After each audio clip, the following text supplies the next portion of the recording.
지금 참된 복, 팔복이라는 주제로 우리가 함께 말씀을 나누고 있습니다. 특별히 이 시간 동안 우리 모두에게 정말 참된 복이 무엇인지 깨달아지는, 말씀을 통해 깨달아지는 은혜가 있기를 간절히 축원합니다. 더불어서 진짜 참된 복을 받는 예수님의 제자들로 서는 저와 여러분 되었으면 참 좋겠습니다. 장례식장에서 만났던 한 권사님께서 저에게 이렇게 말씀하셨던 것이 여전히 제 마음에 좀 남아 있습니다. 나이가 이쯤 되니까 이제는 다른 곳보다도 장례식장에서 더 많이 연락이 와요. 이렇게 저에게 말씀하셨어요. 여러분, 맞는 말씀입니다. 해가 갈수록 나이를 먹으면 다른 곳보다 장례식장에서 더 잦은 연락이 우리에게 오죠. 그런데 우리가 이 장례식장에서 늘 보게 되는 것은 모든 이가 애통하는 모습입니다. 당연히 사랑하는 이와의 헤어짐 때문에 슬프기도 하지만요, 우리가 그곳에서 애통을 하는 근원적인 이유는 장례식장, 이 장례식장이란 곳이 인생은 참으로 덧없는 슬픔을 품고 있다라는 것을 우리가 직면하게 되는 공간이기 때문이라고 생각을 합니다.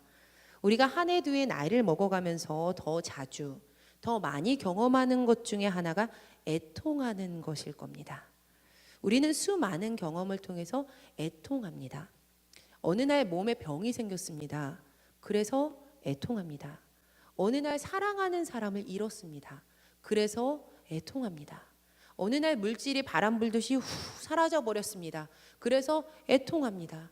어느 날 외톨이가 됐습니다. 그래서 애통합니다. 우리는 이처럼 당황스럽고 해석하기 어려운 상황 속에서 슬픔을 느끼면서 우리가 울부짖을 때, 바로 그때 우리는 애통한다라고 정의를 내립니다. 유한한 삶 속에서 우리를 슬프게 만드는 일이 급작스럽게 생겼을 때, 그 일로 인해서 얻어지는 슬픈 감정, 아마도 많은 분들이 생각하시는 애통이란 이런 의미일 것이라고 생각합니다. 여러분, 맞습니다. 우리말 애통하다라는 사전적인 뜻도 그와 같습니다. 애통하다는 슬퍼하고 가슴 아파하다라는 말입니다. 그렇지만 여러분, 만약 이와 같은 애통의 정의로 우리가 팔복을 해석한다면 그것은 틀린 해석이 될 것입니다. 왜냐하면 오늘 본문에서 예수님께서 우리에게 언급하신 애통은요, 그와 같은 뜻이 아니기 때문입니다. 오늘 우리가 본문으로 읽었던 마태복음 5장 4절에서 예수님께서는 이렇게 우리를 축복하면서 선언하고 계십니다. 함께 한 번 더 말씀을 읽도록 하시겠습니다. 시작.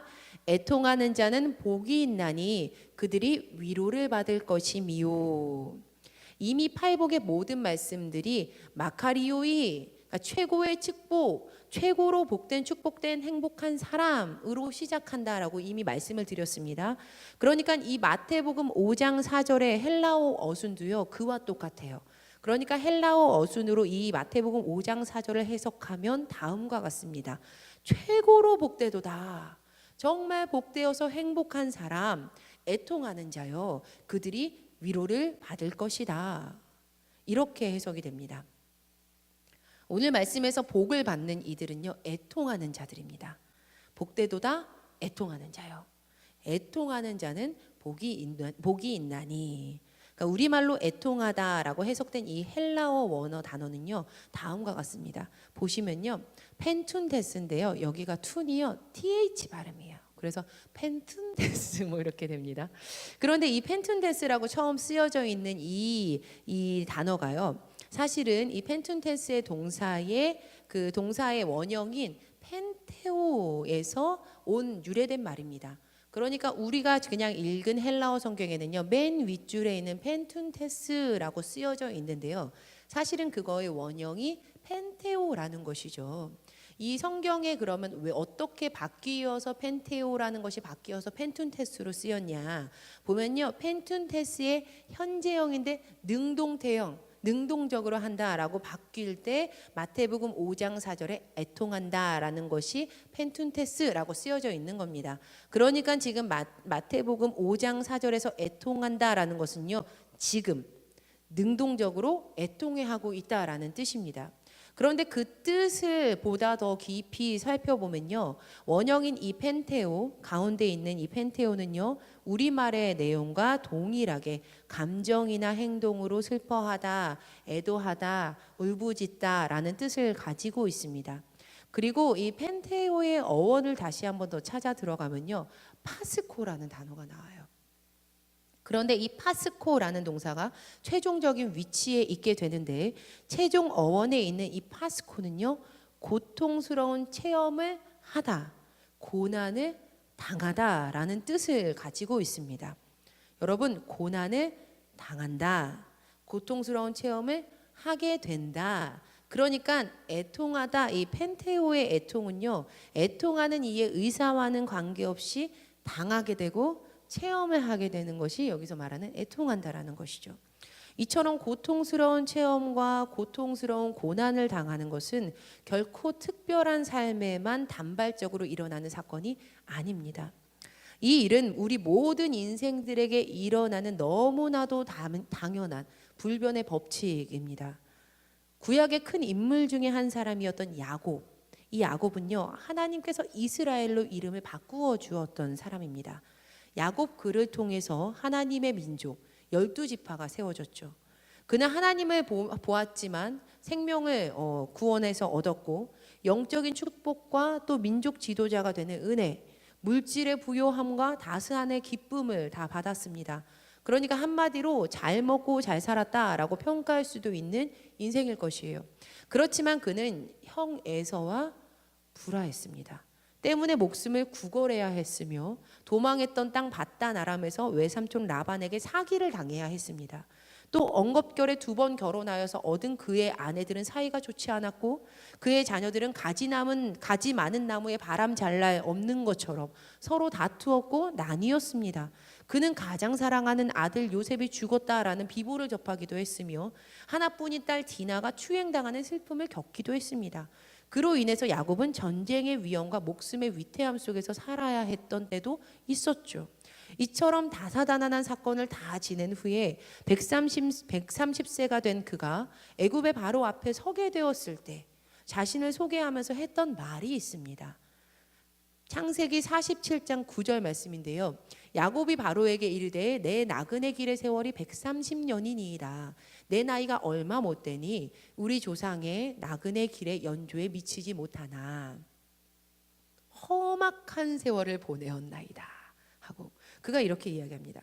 여기서 말하는 험악한이란 이 히브리어 형용사는요, 라를 사용해요. 라. 그런데 히브리어 라는 어떤 뜻이냐면 악이란 뜻이에요. 악, 나쁜이라는 뜻입니다. 그러니까 야곱은 자신의 인생이라는 것 자체가 무려 130년 동안이나 자신에게 악하게 굴었다라고 평가하고 있는 겁니다. 여러분, 또 다른 인물 모세는 어떠했나요? 아마 모세만큼 굴곡진 인생을 살았던 사람도 없었을 것입니다. 그는 태어나면서부터 위태로운 목숨이었습니다. 세상이 그를 죽이려고 했기 때문이죠. 하지만 그는 반전을 경험합니다. 이집트의 왕자가 되었죠. 그러나 또다시 반전을 경험해요. 인생이 나락으로 치닫습니다. 모세가 살인자가 되어서 40년 동안 광야에서 양을 치면서 어리숙한 노인으로 늙어갑니다. 하지만 하나님께서는 그에게 하나님의 귀한 예비하심을 허락하셨고, 모세는 하나님의 계획으로 민족을 출애굽시키는 위대한 하나님의 일꾼으로 사용이 됩니다. 10가지 재앙이 있었고요. 10가지 재앙이 애굽 땅에 그를 통해서 막 떨어져요. 그리고 불기둥과 구름기둥이 그들을 따라다닙니다. 홍해 바다가 갈라져서 심지어 마른 땅이 드러났다고 합니다. 대단합니다. 그런데 여러분, 전통적으로 그의 인생 말년에 저술했다라고 알려지고 있는 시편 90편에서 그는 인생을 돌아보면서 이렇게 고백을 합니다. 우리의 연수가 70이요 강건하면 80이라도 그 연수의 자랑은 수고와 슬픔뿐이요 신속히 가니 우리가 날아가나이다. 분명 모세는 그가 겪어야 하는 인생의 일련의 과정 속에서 괴로움을 느꼈던 것입니다. 출애굽한 군중은요, 어느 날은 아군이었지만 다음 날은 모세를 만민의 유일한 적으로 삼고 대항했습니다. 또 그는 한평생을 몸도 마음도 편히 빌붙일 누일 집 하나 없이 광야에서 평생을 방랑객으로 살았습니다. 그렇기에 모세가 고백했던 인생의 자랑은 수고와 슬픔뿐이었던 거죠. 과거 우리 한국교회는 이렇게 전도했습니다. 여러분, 예수님 믿으면 아픔 당할 일도 없고 그저 모든 일이 만사형통합니다. 예수 믿으면 복만 받습니다. 네, 맞습니다. 예수님 믿으면 복 받아요. 그러나 과거 그분들이 생각했던 그러한 복은 아닙니다. 안타깝지만 이 말은요, 거짓말이에요. 우리는 거짓말로 전도했던 겁니다. 애석하지만 예수님을 믿어도 천국을 갈 수 있는 인생이라 해도 고난을 당합니다. 고통스러운 체험을 하게 되는 겁니다. 우리는 삶이라는 무대 한가운데서 반드시 애통하는 과정을 겪게 됩니다. 이러한 일들이 일어날 것에 대해서는 아닙니다, 그렇지 않습니다라고 거짓말을 할 수가 없습니다. 제가요, 어제 마침 이 설교를 이제 이렇게 준비하던 중에 늦은 시간까지 설교가 잘 풀리지가 않는 거예요. 그래서 몸도 마음도 좀 어려웠습니다. 그래서 저희 가족이 단체 이제 문자 방이 있거든요. 거기다가 이제 기도를 요청하는 글을 썼어요. 그런데 난데없이 오밤중에 제 동생이 이런 글을 올리는 것이었습니다. 엄마는 왜 연락이 안 되는 걸까? 그러니까 하루 종일 엄마랑 연락이 안 됐다는 거예요. 순간 심장이 덜컥 내려앉는 것을 제가 느꼈어요. 왜냐하면 불과 몇 달 전에 이제 부모님께서 굉장히 큰 어려움을 한번 겪으셨거든요. 그러니까 자라보고 놀란 가슴, 소뚜껑 보고도 놀라는 격이었던 겁니다. 그래서 제가요, 부모님께 돌아가면서 전화를 했습니다. 아빠에게도 전화하고 엄마에게도 전화하고. 근데 헌데 두 분 모두 전화를 받지 않는 거예요. 않으시는 거예요. 집으로 전화를 해봐도 문자를 보내봐도 마찬가지였습니다. 그때 굉장히 불안해진 제 마음 앞에 제가 써놓은 설교문이 화면으로 딱 보여졌습니다. 애통은 고난당하고 고통당한다는 뜻입니다. 왜 하필이면 이 부분이었는지 그 부분이 눈에 확 들어오는 거예요. 아주 짧은 찰나에 제 머릿속에서 번개처럼 질문이 하나 스쳐 지나갔습니다. 만약 하나님이 네 자신이 내가 정말 겪고 싶지 않은 그 일을 겪는다고 해도 결과적으로 너의 애통이 축복이겠느냐? 아마도 하나님께서 저에게 질문하시는 것 같았습니다. 그러나 제 머리는요, 전혀 다른 곳을 향하고 있었습니다. 저는 계산을 하고 있었어요. 만약 지금이 최악의 경우라면 나의 인생이 앞으로 어떻게 될까? 무엇을 어떻게 해야 되지? 어딜 찾아가야 되지? 수만 가지 다양한 생각이 한꺼번에 제 머릿속을 덮쳤습니다. 그리고 솔직한 제 마음의 소리가 들렸습니다. 정말 내가 적고 있는 이 설교문에 적고 있는 대로 애통이 정말 축복이라고 나는 생각하는 걸까? 정말 애통하는 이들이 복을 받는다고 나는 정말 그렇게 믿고 이 설교를 쓰고 있는 것일까? 여러분, 다행히 이 사건은요, 기도원에 가신 부모님께서 전화를 받을 수 없는 상황이 밝혀지면서 하나의 작은 에피소드로 일단락이 됐습니다. 하지만 저에게는 굉장히 그렇게 짧지 않았던 이 시간이 하나님 앞에서 제 자신이 어떤 사람인지, 이 설교를 적고 있는 김한임 목사는 어떤 사람인지 다시금 직면하게 되는 참 무거운 시간이었습니다. 여러분, 제가 아직 여러분에게 밝히지 않은 애통하다, 이 펜테오의 중요한 부분이 있습니다. 바로 펜테오의 애통은요, 슬픔을 주는 상황에 대한 애통이 아니라는 겁니다. 이 애통은요, 자기 자신을 직면해 보았을 때 터져 나오는 애통입니다. 그러니까 펜테오는요, 인생 가운데서 겪게 되는 그 고난은 상황 때문에 애통하는 것이 아니라 내가 내 자신을 직면하게 되었을 때, 하나님 앞에 나를 보았을 때 저절로 아이고 주여 하면서 터져 나오는 애통이 이 펜테오라는 거예요. 그러니까 자기 자신이 어떤 존재인지 직면했을 때 터지듯이 나오는 펜테오, 그것이 바로 마태복음 5장 4절의 펜테오입니다. 오호라, 나는 곤고한 사람이로다. 이 사망의 몸에서 누가 나를 건져내랴. 여러분, 사도 바울은요, 이방인의 사도로서 한평생 복음을 전했던 인물입니다.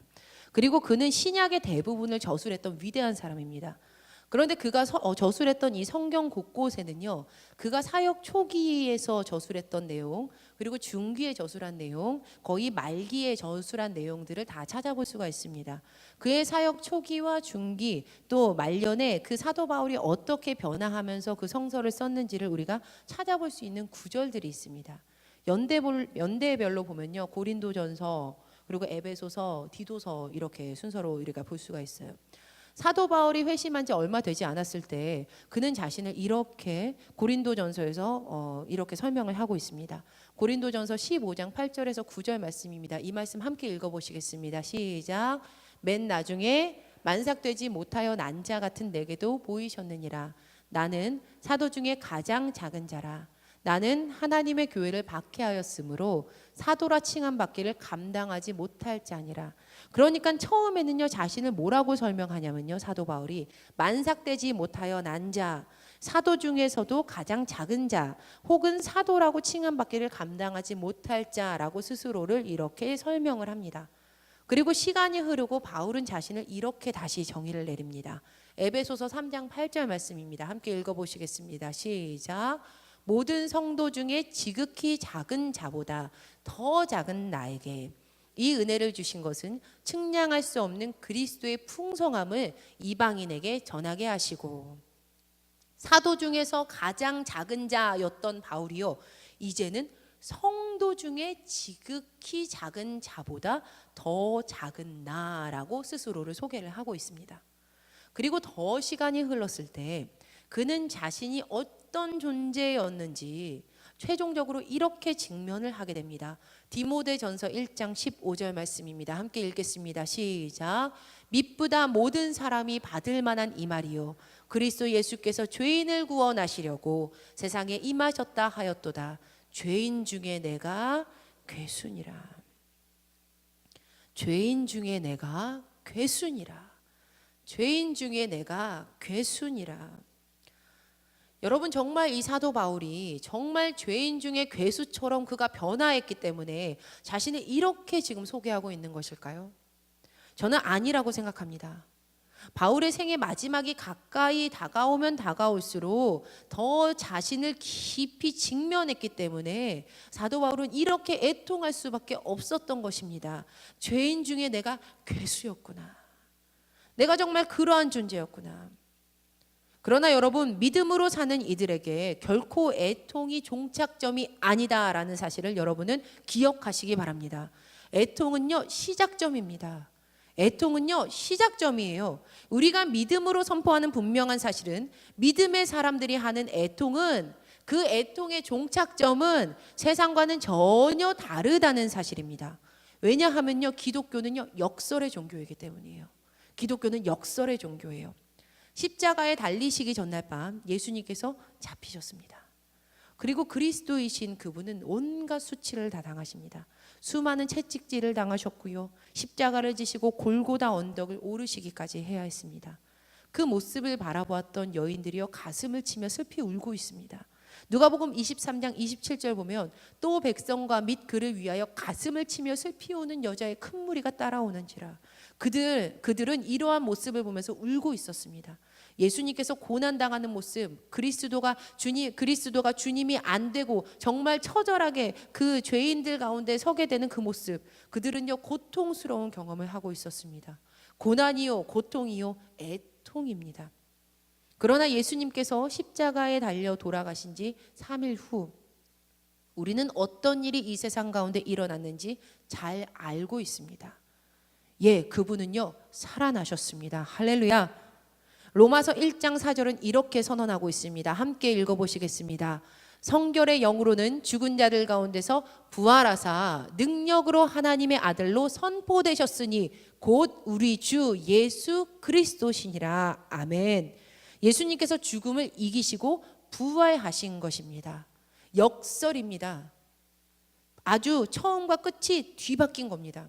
그래서 구원자 예수님의 부활을 고백하며 그 예수님과 함께 예수님의 죽음에 동참한 우리는 지금은 비록 자기 자신을 직면했을 때 애통하는 그 통회의 마음이 나온다 할지라도 끝내는 모든 것이 합력하여 선을 이룸을 우리는 믿습니다. 우리가 믿거니와 하나님을 사랑하는 자 곧 그의 뜻대로 부르심을 입은 자들에게는 모든 것이 합력하여 선을 이루느니라. 아멘.